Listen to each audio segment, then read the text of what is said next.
Uma cepa é um grupo de organismos que tem as mesmas características, né? Para o caso do vírus, coronavírus, uma cepa é um grupo de vírus que tem uma características semelhantes e que é diferente da primeira, da cepa original ou da família de vírus original. É como se você tivesse uma família e todo mundo com mais ou menos as mesmas características. Dessa família nasce um indivíduo com uma característica diferente e que ele forma uma outra família com características próprias dele. Então, é mais ou menos isso. É bastante preocupante. Todos esses vírus eles sofrem mutação com muita frequência. O ideal era que a gente pudesse controlar ele antes que acontecessem essas mutações. E a mutação pode ter características de um vírus mais fraco, mais forte, mais transmissível ou mais letal.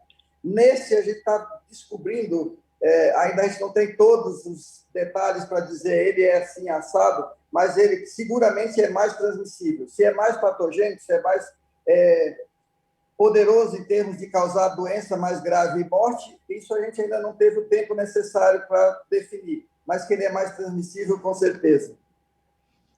É uma variante que, assim, os indícios nos indicam que ela pode ter um papel mais transmissor, com uma velocidade maior do que a anterior. Isso aqui é a questão da preocupação. E toda vez que você tem uma cepa, seja a primeira, seja a segunda ou a terceira variante, o mais importante é tomar todas as medidas para não deixar ela proliferar. Porque esta cepa que agora prolifera, se ela prolifera, ela tem a chance de gerar uma outra cepa e assim vai. Então, todo esforço deve ser realizado no sentido de controlar esse foco. Toda vez que a gente tem um surto, quando surgem vários casos de doença no mesmo tempo, na mesma população, as medidas mais importantes são conter o surto. E aí, nesse caso do coronavírus, o que é importante para conter o surto? São as medidas de controle, é a vacinação, é a testagem em massa para identificar as pessoas doentes e isolar essas pessoas para que o vírus não continue proliferando. Mas, infelizmente, as coisas não estão acontecendo assim.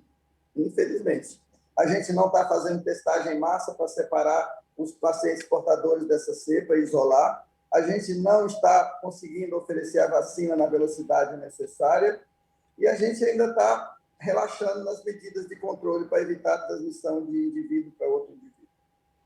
Doutor Ivan, eu entendi que nós ainda estamos investigando essas novas cepas, nós não temos ainda determinadas certezas sobre elas, mas eu quero até trabalhar aí no campo da hipótese mesmo.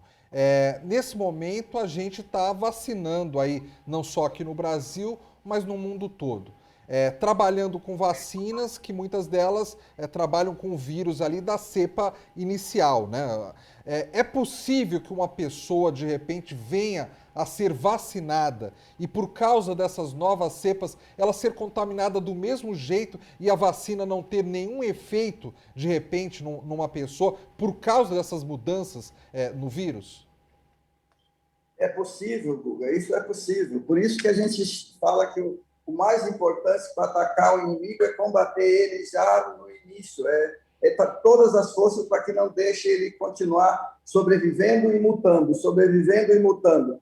A gente tem até agora algum conhecimento de que algumas vacinas vão um pouco melhor para a variante, outras podem não ser tão boas, mas o ideal era que não existissem as variantes, o ideal era que a gente bloqueasse o surto, bloqueasse o vírus, com o que eu já disse, testagem em massa, vacinação em massa e medidas de controle para evitar que ele fique transmitindo de uma pessoa para outra.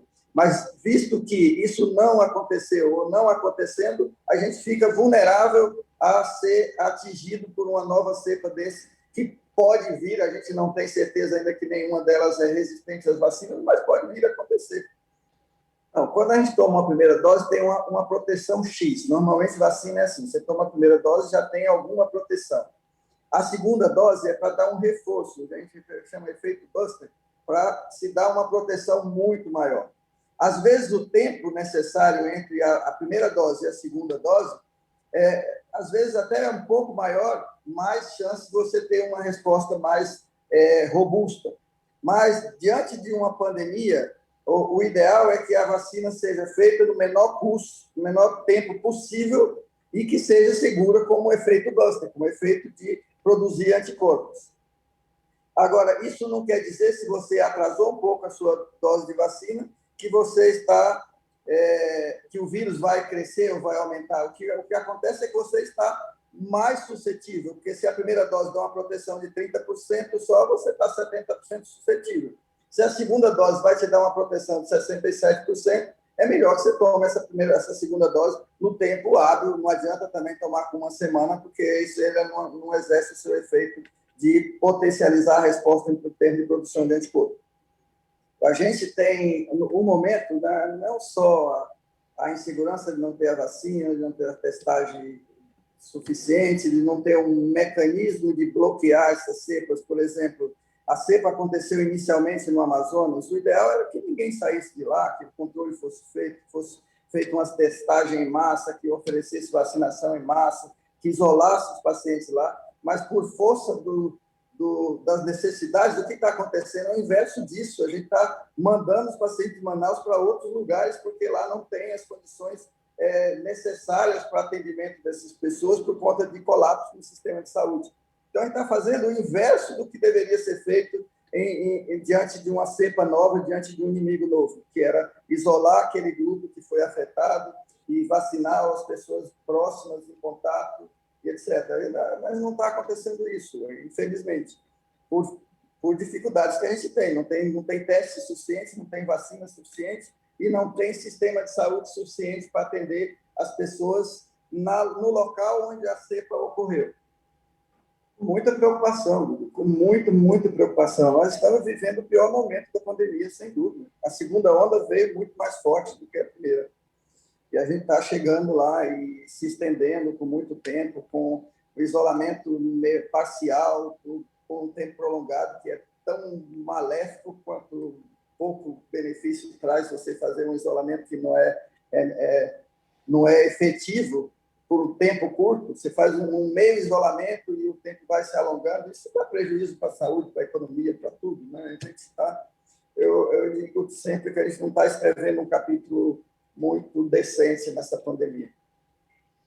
Tudo de bom, boa sorte. Vamos alertar a população que a gente precisa colaborar. A colaboração tem que ser de todos, não é só de governos, de equipe médica, mas a população tem que colaborar com as medidas de controle que são realmente efetivas, que é o distanciamento social, é o uso de máscara, a higienização adequada das mãos e buscar a vacinação, se ela for disponível para você. Nunca perca a oportunidade de ser imunizado.